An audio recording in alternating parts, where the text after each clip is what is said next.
നമസ്തേ. മറുപടിയിലേക്ക് മാന്യപ്രേക്ഷകർക്ക് സ്വാഗതം. മറുപടിയുടെ ഈ അധ്യായത്തിലെ അതിഥി നമ്മുടെ മുഖ്യ തെരഞ്ഞെടുപ്പ് ഓഫീസർ ശ്രീ ടിക്കാറാം മീണ IAS ആണ്. അദ്ദേഹത്തെ സ്നേഹാദരങ്ങളോടെ സ്വാഗതം ചെയ്യുന്നു. മറുപടിയിലേക്ക് സ്വാഗതം. ആദ്യം തന്നെ നവോത്സരാശംസകൾ. ഈ തെരഞ്ഞെടുപ്പിനെക്കുറിച്ച്, നിയമസഭാ തെരഞ്ഞെടുപ്പിനെക്കുറിച്ച് ആളുകൾക്ക് അറിയാൻ താല്പര്യമുണ്ട്.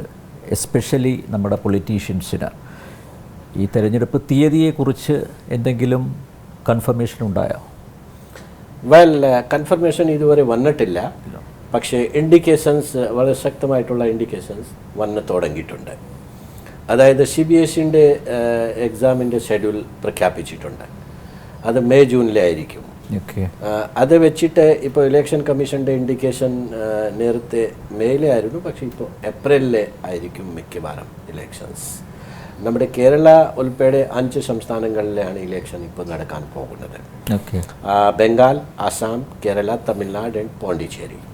അപ്പോൾ എല്ലാ സംസ്ഥാനങ്ങളുടെ ഈ നിയമസഭയുടെ കാലാവധി 30-ാം തീയതി മെയ് വരെ ഏകദേശം എല്ലാ സംസ്ഥാനങ്ങളുടെ കാലാവധി തീരുകയാണ്. അപ്പോൾ അത് വെച്ചിട്ട് ഏപ്രിൽ മാസത്തിൽ മിക്കവാറും ഇലക്ഷൻസ് വരും. ആൻഡ് ഇതിൻ്റെ പ്രഖ്യാപനം നേരത്തെ നമ്മൾ പ്രതീക്ഷിച്ചത് മാർച്ച് ഏപ്രിലിലാണ്. പക്ഷേ ഇപ്പോൾ ഫെബ്രുവരി എൻഡ് വരെ, ഫെബ്രുവരി മിഡിൽ വരെ നമുക്ക് അനൗൺസ്മെൻറ്റ് പ്രതീക്ഷിക്കാം. എത്ര ഫീസായിട്ട് നടത്തും? കേരളത്തിൽ പരമ്പരാഗതമായിട്ട് ഒരു ഫേജിലാണ് ഇലക്ഷൻ നടന്നത്. ഇലക്ഷൻ കമ്മീഷൻ 2 ഫേജിൽ ആക്കാൻ ഉള്ള ഒരു ചർച്ച പരസ്പര ആശയവിനിമയം നടത്തുകയുണ്ടായി. ഞങ്ങളോടും ചോദിച്ചു. പിന്നെ ഞാൻ കളക്ടർമാരോടും SP-മാരോടും ഈ ചോദ്യം ഉന്നയിച്ചു. അപ്പോൾ ഇതുവരെ 2 ഫേജിൽ നടക്കുമെന്നുള്ള ഒരു സൂചന ഇല്ല. ഒറ്റ ഫേജിൽ തന്നെയായിരിക്കും ഇതുവരെയുള്ള ഒരു കണക്കൂട്ടൽ. അതിനൊരു സാഹചര്യം കേരളത്തിൽ ഇല്ലാത്തത് കൊണ്ടാണോ? Kerala is a very small state. Yes. And we can manage within a day. Only challenge will be the number of polling stations and correspondingly the number of manpower which will be required. That was one of the apprehensions. ഒരു ചെറിയ ഒരു ആശങ്ക കളക്ടർമാർക്ക് ഇതായിരുന്നു. ചില ജില്ലകളിലെ ഈ വേണ്ടത്ര man power ഉണ്ടാവുമോ എന്നുള്ള ഒരു സംശയം ഉണ്ടായിരുന്നു. പക്ഷേ അത് അസസ്മെൻറ്റ് ചെയ്തപ്പോൾ അത് നമുക്ക് മാനേജ് ചെയ്യാൻ ഒറ്റ ഫേജിൽ തന്നെ സാധിക്കും. അല്ല, ഈ തദ്ദേശ തെരഞ്ഞെടുപ്പ് 3 ഫേസായിട്ടായിരുന്നല്ലോ. അതുകൊണ്ട് എന്തെങ്കിലും ബെനിഫിറ്റ് ഉണ്ടായോ? തദ്ദേശ സ്വയംഭരണ സ്ഥാപനങ്ങളുടെ തിരഞ്ഞെടുപ്പിനെ പറ്റി കൂടുതൽ എനിക്ക് ഓഫീഷ്യലായിട്ട് പറയാൻ പറ്റത്തില്ല. എന്നാലും നന്നായിട്ടാണ് ഇലക്ഷൻ നടന്നത്. ചില പരാതികൾ തീർച്ചയായിട്ടും ഉണ്ടായിരുന്നു. ഈ കോവിഡിൻ്റെ സാഹചര്യത്തിൽ ഈ പോസ്റ്റൽ ബാലറ്റിൻ്റെ കാര്യത്തിലായിരുന്നു കൺഫ്യൂഷൻ. അപ്പോൾ ആ കാര്യം കൂടി നമ്മുടെ ഈ നിയമസഭാ ഇലക്ഷൻ നടക്കുമ്പോൾ അത് ഞങ്ങൾ പരിഗണിക്കുന്നുണ്ട്. അതിൽ നിന്ന് കിട്ടിയ ഫീഡ്ബാക്കും, പിന്നെ ബീഹാർ ഇലക്ഷനാണ് ആദ്യമായിട്ട് അസംബ്ലിയുടെ ഈ കോവിഡ് സാഹചര്യത്തിൽ വലിയ ഇലക്ഷൻ നടന്നത്. അവിടെയും ഒരു അനുഭവം ഇലക്ഷൻ കമ്മീഷന് ഉണ്ടായിട്ടുണ്ട്, ഫീഡ്ബാക്ക് കിട്ടിയിട്ടുണ്ട്. ഞങ്ങളും അത് പരസ്പര ആശയവിനിമയം CO ബീഹാറും മറ്റുള്ള ഉദ്യോഗസ്ഥന്മാരുമായി നടത്തിയിട്ടുണ്ട്. അത് വെച്ചിട്ട് നമുക്ക് പരാതി ഇല്ലാത്ത രീതിയിൽ ഈ കോവിഡിൻ്റെ ഗൈഡ് ലൈൻസ് സ്റ്റേറ്റ് ഗവൺമെൻറ്റിൻ്റെ, സെൻട്രൽ ഗവൺമെൻറ്റിൻ്റെ, പിന്നെ ഇലക്ഷൻ കമ്മീഷൻ്റെ ഗൈഡ് ലൈൻസ് വന്നിട്ടുണ്ട്.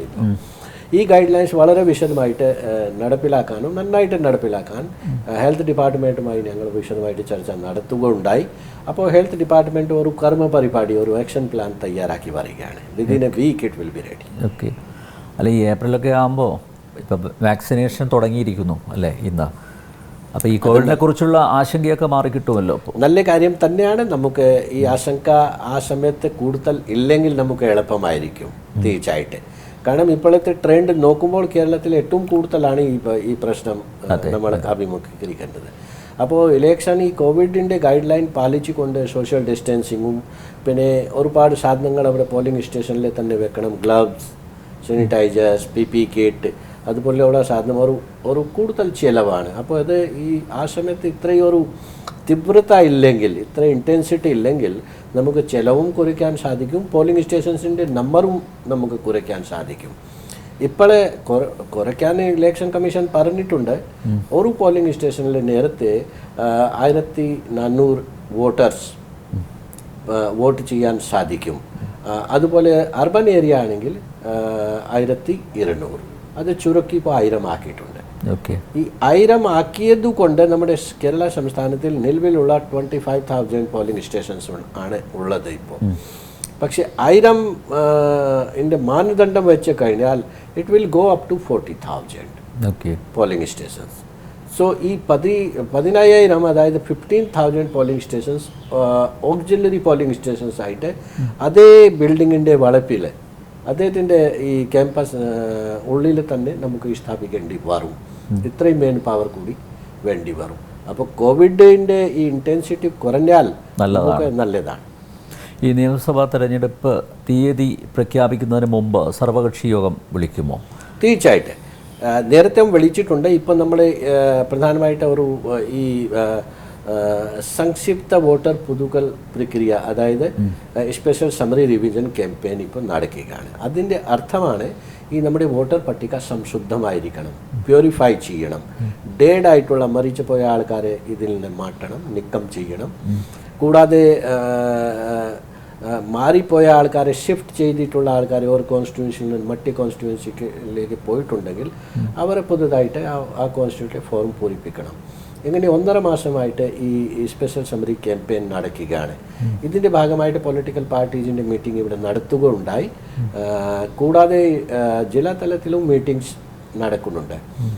ഈ വോട്ടർ പട്ടികയിലെ പേര് അർഹത ഉള്ള എല്ലാ ആൾക്കാരുടെ പേര് ഇതിൽ വരണം എന്നാണ് ഞങ്ങളുടെ അഭ്യർത്ഥന. അപ്പോൾ ജനങ്ങൾ നല്ല രീതിയിലാണ് പ്രതികരിച്ചത്. നല്ലൊരു റെസ്പോൺസാണ് കിട്ടിയത്. ഏകദേശം 10 ലക്ഷം അപേക്ഷകളാണ് ഞങ്ങൾക്ക് കിട്ടിയത്. അതിൽ ഈ കന്നി വോട്ടർമാരുടെ അപേക്ഷ തന്നെ 7,57,000 ആണ് കിട്ടിയത്. വളരെ നല്ല കുറവാണ്. പിന്നെ ഡിലീറ്റ് ചെയ്യാനുള്ള അപേക്ഷയാണ് 1,80,000. അതായത് 1,80,000 അപേക്ഷ ഡിലീറ്റ് ചെയ്യാനുള്ള അപേക്ഷയാണ്.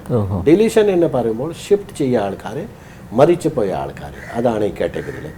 കൂടാതെ NRIമാരുടെ ഈ പ്രാവശ്യം കുറവാണ്. കാരണം കഴിഞ്ഞ പ്രാവശ്യം നമ്മൾ ഒരുപാട് NRIമാരെ ഉൾപ്പെടുത്തിയിട്ടുണ്ട്, അറൗണ്ട് 90,000.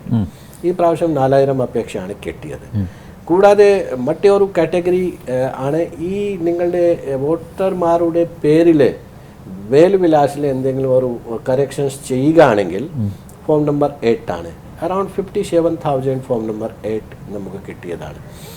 ഇതിൻ്റെ പരിശോധന നന്നായിട്ട് നടത്തിയിട്ടുണ്ട്. എല്ലാ BLOമാർ വീട്ടിൽ പോയി പൊളിറ്റിക്കൽ പാർട്ടീസിൻ്റെ സഹകരണത്തോടെ ഈ അപേക്ഷകളെല്ലാം പരിശോധിക്കുകയുണ്ടായി. ഇന്നലെയാണ് അത് തീരുന്നത്. 15th വരെ ആയിരുന്നു. Claims and objections of the applications were to be examined by the BLOs and EROs. EROs means Tahsildars. എല്ലാം ഇന്ന് 0 ആയിട്ടുണ്ട്. അതായത് 100% അപേക്ഷകൾ ഇന്ന് ഡിസ്പോസ് ചെയ്തിട്ടുണ്ട്. ഡിസ്പോസ് ചെയ്തതിനു ശേഷം ഈ വോട്ടർ പട്ടിക ഇലക്ഷൻ കമ്മീഷനിലേക്ക് ഞങ്ങൾ അയക്കും അടുത്ത 2-3 ദിവസത്തിന് ഉള്ളിൽ. ഇലക്ഷൻ കമ്മീഷൻ്റെ അപ്രൂവൽ കിട്ടിയതിന് ശേഷം 20-ാം തീയതി ജനുവരി അന്തിമ വോട്ടർ പട്ടിക നമ്മൾ പ്രസിദ്ധീകരിക്കാൻ പോകുകയാണ്. ഡ്രാഫ്റ്റ് വോട്ടർ പട്ടിക നിങ്ങൾക്ക് അറിയാം, നേരത്തെ ഞങ്ങൾ ഒരുപാട് പ്രസ് റിലീസ് കൊടുത്തിട്ടുണ്ട്. 16-ാം തീയതി നവംബറിൽ ഞങ്ങൾ ഡ്രാഫ്റ്റ് പബ്ലിഷ് ചെയ്തു. ആ ഡ്രാഫ്റ്റിൽ നിന്നാണ് അതിനുശേഷമാണ് ഈ 10 lakhs ആപ്ലിക്കേഷൻ കിട്ടിയത്. 31-ാം തീയതി ഡിസംബർ വരെ. ചില ആൾക്കാരെ ഇപ്പോൾ ചോദിക്കുന്നത് ഇനിയും ഇതിൽ ചേർക്കാൻ പറ്റുമോ എന്നാണ് ചോദ്യം. തീർച്ചയായിട്ട് പറ്റും. ഇനിയും ഇത് തുടർ പ്രക്രിയയാണ്. അടുത്ത 2-3 മാസം വരെ ജനങ്ങൾക്ക് അപേക്ഷ നൽകാം. പക്ഷേ ഈ അന്തിമ വോട്ടർ പട്ടികയിൽ അവരുടെ പേര് വരില്ല, അത് സപ്ലിമെൻ്ററി ആയിട്ട് വരും. ഓക്കെ, സാറിന് കഴിഞ്ഞ തദ്ദേശ തെരഞ്ഞെടുപ്പിൽ വോട്ട് ചെയ്യാൻ പറ്റിയില്ല, അതെന്തു സംഭവിച്ചു? അതുകൊണ്ടാണ് നമ്മൾ ചിലപ്പോൾ ഈ പല വോട്ടർ പട്ടികകൾ തയ്യാറാക്കുമ്പോൾ ഉണ്ടാക്കുന്ന ഒരു കുഴപ്പം. അതുകൊണ്ടാണ് നമ്മുടെ ബഹുമാനപ്പെട്ട പ്രധാനമന്ത്രി പറയുന്നത് ഒരു വോട്ടർ പട്ടിക മാത്രമേ മതി, ഒരു നാട് ഒരു വോട്ടർ പട്ടിക. കാരണം 2 വോട്ടർ പട്ടികയാണ് ഇപ്പോൾ നമ്മുടെ നാട്ടിൽ മാത്രമല്ല എല്ലാ സംസ്ഥാനങ്ങളിലാണ് ഈ പ്രശ്നം. അപ്പോൾ ഈ പഞ്ചായത്തുകളുടെ വോട്ടർ പട്ടിക പ്രത്യേകമാണ്. അത് ഇലക്ഷൻ കമ്മീഷൻ ഇല്ല, സെൻട്രൽ ഇലക്ഷൻ കമ്മീഷൻ ഇല്ല തയ്യാറാക്കുന്നത്. ഇത് സ്റ്റേറ്റ് ഇലക്ഷൻ കമ്മീഷനാണ് തയ്യാറാക്കുന്നത്. അപ്പോൾ എൻ്റെ പേര് ഈ സെൻട്രൽ ഇലക്ഷൻ കമ്മീഷൻ്റെ വോട്ടർ പട്ടികയിൽ ഉണ്ട്. അപ്പോൾ ഞാൻ ധരിച്ചിരിക്കുന്നത് ഈ വോട്ടർ പട്ടിക തന്നെയാണ് അവിടെ ഉപയോഗിക്കുന്നത്. അപ്പോൾ അവിടെ ആയിരിക്കും എൻ്റെ പേര്. അപ്പോൾ വോട്ട് നടക്കുന്ന ദിവസത്തിൻ്റെ തലേ ദിവസം ഞാൻ കളക്ടറോട് ചോദിച്ചു, ഞാൻ നാളെ വോട്ട് ചെയ്യാൻ പോകും, അപ്പോൾ ഏത് വാർഡിലാണ് എൻ്റെ പേര് ഒന്ന് നോക്കണം. ആ ഘട്ടത്തിലാണ് കളക്ടർ എന്നോട് പറഞ്ഞത്, സാറിൻ്റെ പേര് ഇതിൽ ഇല്ല. അങ്ങനെയാണ് ആ കൺഫ്യൂഷൻ ആയിപ്പോയത്. അത് എനിക്കും ശ്രദ്ധിക്കാമായിരുന്നു. എനിക്ക് ഒരു അവിടുത്തെ വോട്ടർ പട്ടികയിലെ പേര് ചേർക്കാൻ വേണ്ടി അപേക്ഷ കൊടുക്കാമായിരുന്നു. പക്ഷേ എനിക്ക് അത് സമയമേ കിട്ടില്ല, അങ്ങനെ ശ്രദ്ധിച്ചിട്ടുമില്ല. എൻ്റെ മാത്രമല്ല, ഒരുപാട് ഉദ്യോഗസ്ഥന്മാരുടെ പേര് അതിൽ വിട്ടുപോയി, ഇല്ലാതായിപ്പോയി. കാരണം അവർ 2015 വോട്ടർ പട്ടികയാണ് ഉപയോഗിച്ചത്. അതിലാണ് എഡിഷൻസ് ആൻഡ് ഡിലീഷൻസ് ചെയ്തത്. 2015 ഞാൻ ഇവിടെ ഇല്ല, ഞാൻ ഡൽഹിയിലായിരുന്നു.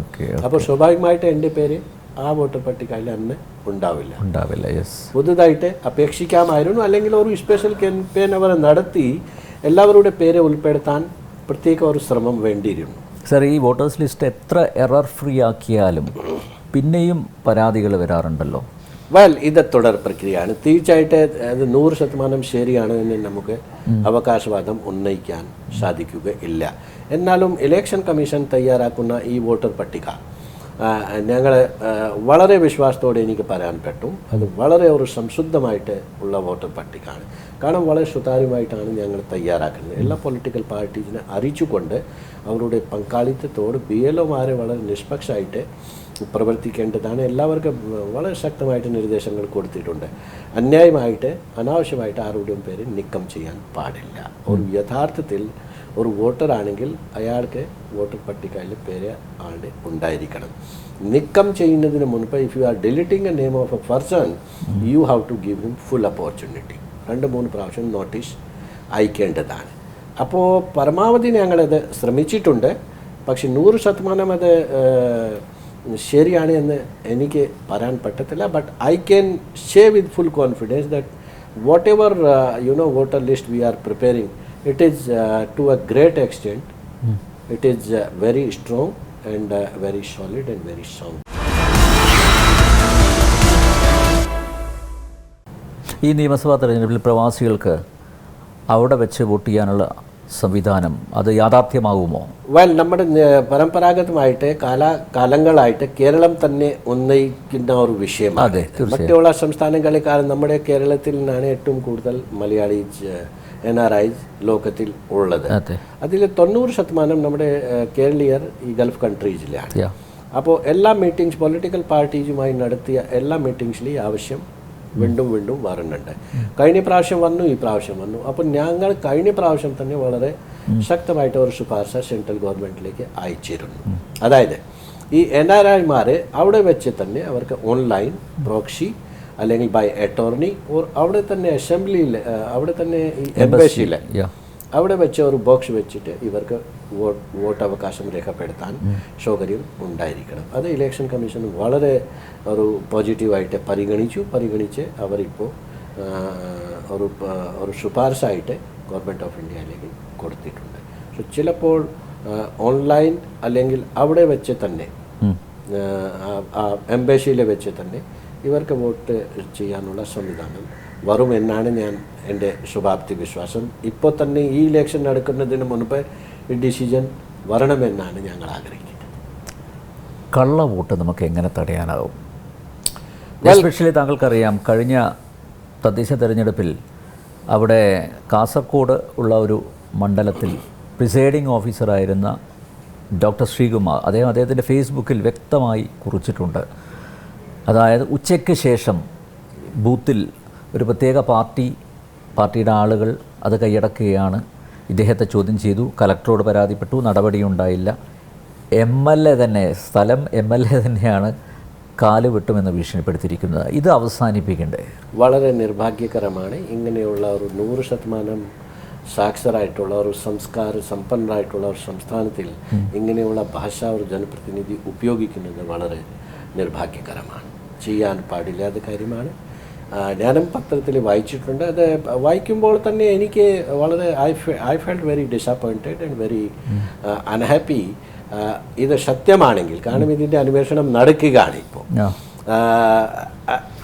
ഈ കള്ള വോട്ടിൻ്റെ ഒരു കഥ കേരളത്തിലെ പഴയ ഒരു കഥയാണ്. ഇത് തടയാൻ വേണ്ടി വളരെ ശക്തമായിട്ട് നടപടിയാണ് വേണ്ടത്. കഴിഞ്ഞ പ്രാവശ്യം ഞങ്ങളൊരു തുടക്കം എന്ന് പറയട്ടെ ചെയ്തിട്ടുണ്ട്. കണ്ണൂരിലെ കുറച്ച് ആൾക്കാർ ഞങ്ങൾ പിടിച്ചു ഈ വെബ് കാസ്റ്റിംഗ് ചെയ്തത് കൊണ്ട്. ഈ പ്രാവശ്യം അത് വളരെ ശക്തമായിരിക്കും. കഴിഞ്ഞ പ്രാവശ്യത്തെക്കാൾ ഈ പ്രാവശ്യം വെബ് കാസ്റ്റിംഗ് ഈ കള്ളവോട്ട് തടയാൻ വേണ്ടി വളരെ ശക്തമായിട്ട് നടപടി വരും. എനിക്ക് ഉദ്യോഗസ്ഥന്മാരോട് പറയാനുള്ളത്, അവർ ഭയക്കേണ്ട. രാഷ്ട്രീയ നേതാക്കന്മാർ ആരായാലും അവർ ഇങ്ങനെ ചെയ്യുകയാണെങ്കിൽ അവർ തീർച്ചയായിട്ടും ചൂണ്ടിക്കാണിക്കണം. ഈ ആള് താങ്കൾ പറഞ്ഞ ഇയാൾ ആ സമയത്ത് തന്നെ ശക്തമായിട്ട് ഇത് പറയാൻ ആയിരുന്നു. We will not hesitate to countermand the poll if this kind of thing happens in any of the constituencies. This time, last time we took only 6-7 polling booths. This time we will be very strong. We will not hesitate to cancel or countermand the poll in that constituency if it happens. But the presiding officers, the polling officers, the police officers have to take a firm stand. ഞങ്ങൾ election കമ്മീഷനിൽ ഞാൻ തന്നെ ഉന്നയിച്ച കാര്യമാണ്, ഈ polling personal election ചെയ്യാൻ പോകുമ്പോൾ അതിന് ശേഷം അവർക്ക് ഭയം ആണ്. ഈ ഭയം മാറ്റാൻ നമ്മൾ ശ്രമിക്കേണ്ടത്. So election commission have now given A direction, they have given A decision that those who are conducting the elections, part of the elections, they will be given full protection. No political party or no government can harass them for the next 1 year. Full protection ആയിരിക്കും. ഇപ്പോൾ പുതിയ direction വന്നിട്ടുണ്ട്. So I am going to tell all the polling officers that be firm, take a very firm stand, and directly you can call me also. If your DO or RO or somebody is not listening to you, they can call me also directly, and we will take care of such elements who are trying to threaten the polling officers. We will be very firm and we will be very strict. അല്ല, ഇതിൽ ഇപ്പോൾ കണ്ണൂർ പോലുള്ള ജില്ലകളിൽ, കാസർഗോഡ് പോലുള്ള ജില്ലകളിൽ കേന്ദ്രസേനയെ വിന്യസിച്ചിട്ടും ഇത് തടയാൻ പറ്റുന്നില്ല എന്നുള്ളതാണ്. വെൽ, കേന്ദ്രസേന അവിടെ അകത്ത് ഇല്ലല്ലോ. This happens in the polling booth inside. കേന്ദ്രസേന പുറത്താണ്. ഒരു ആൾ മാത്രമേ അവിടെ, ചിലപ്പോൾ CRPൻ്റെ ആൾ ഒരു ഗേറ്റിലായിരിക്കും. They cannot enter inside because inside it's a civil court. Who is in charge of the proceedings at the polling station? It is the presiding officer. Presiding officer is the boss. He should be a very strong person. He should be neutral. He should be impartial. I assure all the presiding officers, if they discharge their duty without any kind of fear, nispakshamaite bhayam illade, I will protect them. I will go to any extent that no government can touch such officers. But they should show some guts, you know. They should show some courage. They should show some sort of some sort of firm stand they should take at that time. Sir, if they keep quiet, secondly, there are agents of the political party. They should point out. ഈ doctor Sreekumar presiding ഓഫീസറായിരുന്നു ആ polling ബൂത്തിലെ. അദ്ദേഹത്തിൻ്റെ പേരിൽ ഉയർന്ന പരാതി എന്ന് പറയുന്നത്, അദ്ദേഹം പുറത്തിറങ്ങി ഇവരുടെ ഐഡൻറ്റിറ്റി കാർഡ്സ് പരിശോധിച്ചു എന്നുള്ളതാണ്. തിരിച്ചറിയൽ രേഖകൾ പരിശോധിച്ചു. ഇപ്പോൾ ഒരു പ്രിസൈഡിംഗ് ഓഫീസർ പോളിംഗ് ബൂത്തിനകത്ത് തന്നെ ഇരിക്കണം എന്നുണ്ടോ? ഈ തിരിച്ചറിയൽ കാർഡ് പരിശോധിക്കുന്നത് ഫസ്റ്റ് പോളിംഗ് ഓഫീസറുടെ ചുമതലയാണ്. നിങ്ങൾ എന്തിനത് ഏറ്റെടുത്തു എന്ന ചോദ്യമാണ് രാഷ്ട്രീയ പാർട്ടി ഉന്നയിച്ചത്. Presiding officer has all the power. He can. This is your narrow interpretation. Presiding officer ഇങ്ങനെയുള്ള സ്ഥിതി വിശേഷം വരികയാണെങ്കിൽ presiding officer have to intervene. He cannot be a mute spectator. Yes. He cannot be ഒരു മിണ്ടാപ്രാണി ആയിട്ട് അവിടെ ഇരിക്കാൻ പാടില്ല. He is the boss. If the first polling officer is not doing his duty properly, he can immediately remove him. He can give a recommendation to remove him. Presiding officer has all the powers. So this interpretation is wrong. ഇങ്ങനെയുള്ള വ്യാഖ്യാനങ്ങൾ ഒരു തെറ്റായിട്ടുള്ള വ്യാഖ്യാനങ്ങൾ. അല്ല sir, ഈ കള്ളവോട്ട് ചെയ്യുന്നവർക്കും അതുപോലെ കള്ളവോട്ടിന് പ്രേരിപ്പിക്കുന്നവർക്കും കിട്ടുന്ന ശിക്ഷ ചെറുതായതുകൊണ്ടാണോ ഇത് തുടരുന്നത്?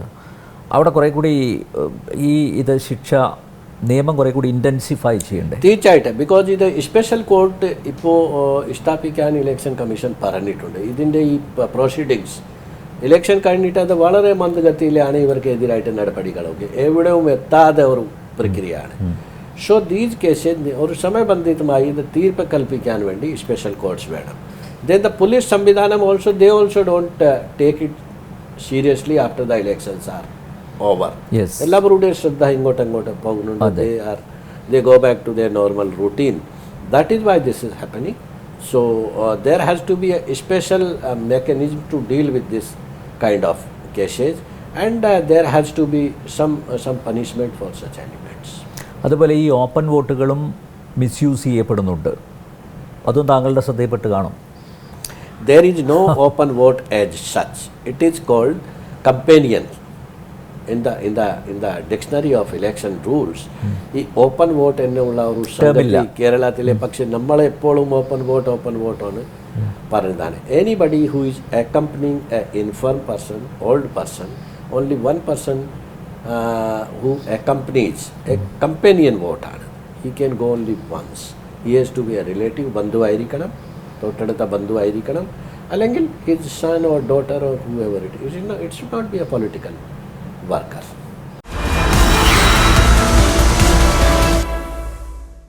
ഈ വരുന്ന നിയമസഭാ തെരഞ്ഞെടുപ്പിൽ കണ്ണൂർ, കാസർഗോഡ്, കോഴിക്കോട് ജില്ലകളിൽ നിന്നും മരിച്ചവർ വോട്ട് ചെയ്യില്ല എന്ന് നമുക്ക് ഉറപ്പുവരുത്താനാവും. ഇത് ഏകപക്ഷീയമായിട്ടുള്ള പ്രക്രിയയല്ല. ഞങ്ങളുടെ ഭാഗത്ത് നിന്ന് വളരെ ശക്തമായിട്ടുള്ള നിർദ്ദേശങ്ങൾ ഇപ്പോൾ ട്രെയിനിങ് നടക്കുന്ന സമയത്ത് എല്ലാ പോളിംഗ് ഓഫീസർമാർക്ക് ഞങ്ങൾ തരാൻ പോവുകയാണ്. പക്ഷേ പൊളിറ്റിക്കൽ പാർട്ടീസ് ഇങ്ങനെയുള്ള തെറ്റ്, ഇങ്ങനെയുള്ള ക്രൈം ചെയ്യാൻ പാടില്ല. അവരും ഉത്തരവാദിക്കപ്പെട്ട ഒരു ജനാധിപത്യ പ്രക്രിയയിൽ ഏറ്റവും പ്രധാനമായിട്ട് പങ്കുവഹിക്കുന്ന ഒരു പൊളിറ്റിക്കൽ പാർട്ടിക്കാണ്. അവർ എന്തുകൊണ്ടാണ് ഇങ്ങനെ ചെയ്യുന്നത്? അവർക്ക് നാണമില്ലേ? അവർ തെറ്റാണ് ചെയ്യുന്നത് എന്നുള്ള തോന്നലില്ലേ? അധാർമികത ഇല്ലേ? നിങ്ങൾ പിടിച്ചാൽ മാത്രമേ കള്ളനാണോ? അങ്ങനെ മനസാക്ഷിയില്ലേ ഉള്ളിലെ? Why they are indulging in this kind of wrong, unfair things to win the elections? Fair ആയിട്ട് ജയിക്കണം, നിഷ്പക്ഷമായിട്ട് ഒരു വോട്ട് കിട്ടണം. പ്രലോഭനം കൊടുത്തുകൊണ്ട്, ഇൻറ്റിമിഡേറ്റ് ചെയ്തുകൊണ്ട്, മാനിപ്പുലേറ്റ് ചെയ്തുകൊണ്ട് ഇങ്ങനെ ജയിക്കുന്നത് ശരിയായിട്ടുള്ള ജനാധിപത്യ പ്രക്രിയ ഇല്ല. അപ്പോൾ രാഷ്ട്രീയ നേതാക്കന്മാർ തന്നെ ഉത്തരവാദിത്വം ഏറ്റെടുക്കണം. അവർ എങ്ങനെ പ്രേരിപ്പിക്കില്ല, ചെയ്യില്ല എന്നുള്ള സത്യപ്രതിജ്ഞ അവർ തന്നെ ചെയ്തിരിക്കണം. അല്ലെങ്കിൽ പിടിച്ചാൽ നമ്മൾ വളരെ ശക്തമായിട്ട് നടപടിയെടുക്കും. ഈ തെരഞ്ഞെടുപ്പുമായി ബന്ധപ്പെട്ട ഉദ്യോഗസ്ഥരുടെ സ്ഥലം മാറ്റം അത് എന്നത്തേക്ക് പൂർത്തിയാക്കും?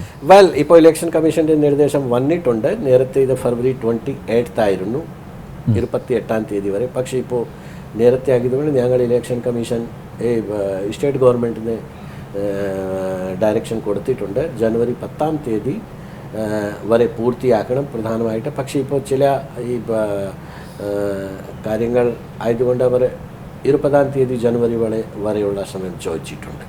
So I think they will complete before that. DGP Loknath ബെഹ്റയുടെ കാര്യത്തിൽ ഒരു പ്രശ്നം ഇപ്പോൾ തൽക്കാലം ഇല്ല. കാരണം ആ നിയമം ഇപ്പോൾ ഇലക്ഷൻ കമ്മീഷൻ ഡയറക്ഷൻ വന്നത് DGPക്ക് ബാധകം ഇല്ല. അത് IG വരെയുള്ള ഉദ്യോഗസ്ഥന്മാർക്ക് ബാധകമാണ്. കളക്ടർമാരും, ഡെപ്യൂട്ടി കളക്ടർമാരും, തഹസിൽദാർമാരും, SP-യും, SHOയും, SIയും ഇവർ ഇതിൽ ഉൾപ്പെടുത്തിയിട്ടുണ്ട്. പക്ഷേ അദ്ദേഹം 4 വർഷം കംപ്ലീറ്റ് ചെയ്തതുകൊണ്ട് ചില ആൾക്കാരെ ഈ ചോദ്യം ഉന്നയിക്കുന്നുണ്ട്. അപ്പോൾ എന്തെങ്കിലും ഒരു പ്രശ്നമുണ്ടെങ്കിൽ, പരാതി ഉണ്ടെങ്കിൽ പിന്നെ ഇലക്ഷൻ കമ്മീഷൻ്റെ ഒരു ഫൈനൽ തീരുമാനം ആയിരിക്കും. ഇതുവരെ ഇതിൽ യാതൊരു പ്രശ്നമില്ല. അദ്ദേഹം തുടരുകയാണ്. ഈ നാമനിർദ്ദേശ പത്രികകളോടൊപ്പം സ്ഥാനാർത്ഥികൾ അവരുടെ സ്വത്ത് വിവരവും സമർപ്പിക്കാറുണ്ടോ? പക്ഷേ അതിലും ചില കൃത്രിമത്വങ്ങളൊക്കെ ഉണ്ട് എന്ന് പറയുന്നു. യഥാർത്ഥ വിവരങ്ങൾ സമർപ്പിക്കുന്നില്ല എന്നുള്ള അത് സംബന്ധിച്ച് എനിക്ക് തോന്നുന്നു പരാതികളും കിട്ടിയിട്ടുണ്ടാകും. അത് തീർച്ചയായിട്ടും ഉണ്ട്. അതുകൊണ്ട് ഇലക്ഷൻ കമ്മീഷൻ ഇതിൻ്റെ പ്രധാനപ്പെട്ട കാരണം ഇപ്പോൾ ഈ ചെലവ് വളരെ അധികമാണ് പൊളിറ്റിക്കൽ പാർട്ടീസ്. അപ്പോൾ അത് മാനിപ്പുലേറ്റ് ചെയ്യുന്നുണ്ടാവും.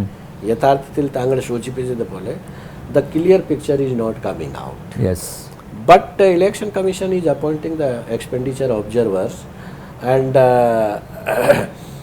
we have a detailed mechanism to verify that. And if there are some complaint കിട്ടിയാൽ മാത്രമേ ഒരു രേഖാസഹിതം മാത്രമേ നമുക്ക് പരിശോധിക്കാൻ പറ്റും ഏതാൾ എത്ര അത് ചെലവാക്കിയിട്ടുണ്ട്. അത് തീർച്ചയായിട്ടും നടപടി എടുക്കാറുണ്ട് ഇലക്ഷൻ കമ്മീഷൻ. ചില ഒരുപാട് ആൾക്കാരെ ഡിസ്ക്വാളിഫൈ ചെയ്യാറുണ്ട് എല്ലാ വർഷം. ഈ അക്കൗണ്ട് സമർപ്പിക്കാത്ത ആൾക്കാരെ അവർക്കെതിരായിട്ട് നടപടി വരാറുണ്ട്. പൊതുവേ താങ്കളുടെ അനുഭവത്തിൻ്റെ വെളിച്ചത്തിൽ കേരളത്തിൽ ഇലക്ടറൽ ലിറ്ററസി കുറവാണോ? നമ്മൾ സാക്ഷരതയിൽ മുമ്പന്തിയിലാണ്, പക്ഷേ ഇലക്ടറൽ ലിറ്ററസിയുടെ കാര്യത്തിൽ മലയാളികൾ പുറകോട്ടാണോ? ഈ ജനാധിപത്യ ബോധം, രാഷ്ട്രീയപരമായിട്ടുള്ള കാര്യങ്ങൾ ഒരുപാട് അറിയാം ആൾക്കാർക്ക്. പക്ഷേ എൻ്റെ അനുഭവത്തിൽ ഈ യഥാർത്ഥത്തിൽ വോട്ടർ പട്ടിക തയ്യാറാക്കുമ്പോഴും പിന്നെ ഈ ഇലക്ഷൻ പ്രക്രിയയെ സംബന്ധിച്ച് വിവരം ആൾക്കാർക്ക് നമ്മൾ പ്രതീക്ഷിച്ചത് പോലെ ഇല്ല. അത് ഒരുപാട് കാര്യങ്ങൾ അവർക്ക് അറിയില്ല ഈ കാര്യം. അതുകൊണ്ടാണ് ഇലക്ഷൻ കമ്മീഷൻ ഈ സ്വീപ്പ് എന്നുള്ള പരിപാടി ആവിഷ്കരിച്ചത്. Systematic voters electoral education and participation programme. So that we inform the people. Informed voter ആയിരിക്കണം. എങ്ങനെയാണ് ഈ VVPAT മെഷീനിൻ്റെ പ്രയോജനം എന്താണ്, EVM എന്താണ്, എങ്ങനെ പ്രവർത്തിക്കുന്നു, ഇലക്ടോറൽ രജിസ്ട്രേഷൻ ഓഫീസർ ആരാണ്, ഡിസ്ട്രിക്ട് ഇലക്ഷൻ ഓഫീസർ ആരാണ്, സ്റ്റേറ്റിൻ്റെ കമ്മീഷൻ വേറെയാണ്, സെൻട്രൽ കമ്മീഷൻ വേറെയാണ്. പിന്നെ ഈ നാമനിർദ്ദേശ പത്രിക സമർപ്പിക്കുമ്പോൾ പാലിക്കുന്ന ജനങ്ങൾക്ക്, വിദ്യാർത്ഥികൾക്ക് പ്രത്യേകിച്ച് എനിക്ക് കിട്ടിയ വിവരം, അവർക്ക് ഇതിനെക്കുറിച്ച് വിവരം വളരെ കുറവാണ്. അപ്പം ഞാൻ അവരോട് പറയുന്നുണ്ട്, ഈ പ്രക്രിയയെ പറ്റിയാണ് മുഴുവൻ നിങ്ങൾ മനസ്സിലാക്കണം, പഠിക്കണം, അറിയണം. കാരണം ഈ രാഷ്ട്രീയ കാര്യങ്ങൾ മാത്രം സംസാരിച്ചാൽ പോരാ. They should know about various technical and various aspects of the election process. ഈ മുഖ്യ തെരഞ്ഞെടുപ്പ് ഓഫീസറുടെ കസേരയിൽ ഇരുന്നു കൊണ്ട് ഈ തെരഞ്ഞെടുപ്പ് നടത്തിപ്പിൽ ഏറ്റവും ദുഷ്കരമായിട്ട് തോന്നിയത് എന്താണ്? എനിക്കോ? ദുഷ്കരമായിട്ട് എനിക്ക് പ്രത്യേകിച്ച് ഒന്നും തോന്നിയിട്ടില്ല. I enjoyed this exercise because initially this post was not very it was not very known to the people. പ്രത്യേകിച്ച് പക്ഷേ അത് താങ്കൾ മാറ്റി കേട്ടോ. നേരത്തെ അങ്ങനെയായിരുന്നു. ആരാണ് മുഖ്യ തെരഞ്ഞെടുപ്പ് ഓഫീസർ എന്ന് പലർക്കും അറിയില്ലായിരുന്നു. സാർ വളരെ മീഡിയ ഫ്രണ്ട്ലി ആണ്, കാര്യങ്ങളൊക്കെ തുറന്നു പറയുന്നു. One thing I will tell you that നേരത്തെ ഈ വിവരം ജനങ്ങളോട് പറയാനുള്ള ശീലം ഇവിടെ ഇല്ലായിരുന്നില്ല. ജനങ്ങളെ പ്രേസ് വഴി, because election commission's directions are very clear. Press is a very strong ally of the election commission in the democratic process. അവരെ വിശ്വാസത്തിലെടുത്തി they have to be bed friendly with the election commission and convey the information to the people through the press. Press വഴി ആണല്ലോ എല്ലാ information കൊടുക്കുന്നത്. So I am sharing most of the information through the press and that is benefiting the people, conveying our views, messages also, and we should know about our powers, responsibilities and duties. ഞങ്ങളുടെ ഉദ്ദേശം ഒരു political പാർട്ടിയെ ഹരേസ് ചെയ്യാനോ അനാവശ്യമായിട്ട് അവരെ എന്തെങ്കിലും നടപടി എടുക്കാനില്ല. പക്ഷേ ഫ്രീ ആൻഡ് ഫെയർ, നിഷ്പക്ഷവും നീതിപൂർവം സ്വതന്ത്രമായിട്ടുള്ള തിരഞ്ഞെടുപ്പ് നടത്തിയിരിക്കണം എന്നാണ് ഒരു പരമപ്രധാനമായിട്ടുള്ള ഉദ്ദേശം. ഇപ്പോൾ സ്വതന്ത്രവും നിഷ്പക്ഷവും നീതിപൂർവകവുമായിട്ടുള്ള നിയമസഭാ തിരഞ്ഞെടുപ്പ് നടക്കട്ടെ, അത് തന്നെയാണ് ഉദ്ദേശം. അതിനുവേണ്ടി എല്ലാ കാര്യങ്ങളും ഞങ്ങൾ ചെയ്യും. വളരെയധികം നന്ദി. Thank you very much. Thank you. മറുപടിയുടെ ഈ അധ്യായം ഇവിടെ പൂർണ്ണമാകുന്നു. വീണ്ടും മറ്റൊരു അതിഥിയുമായി അടുത്തയാഴ്ച ഇതേ ദിവസം ഇതേ സമയം. നന്ദി.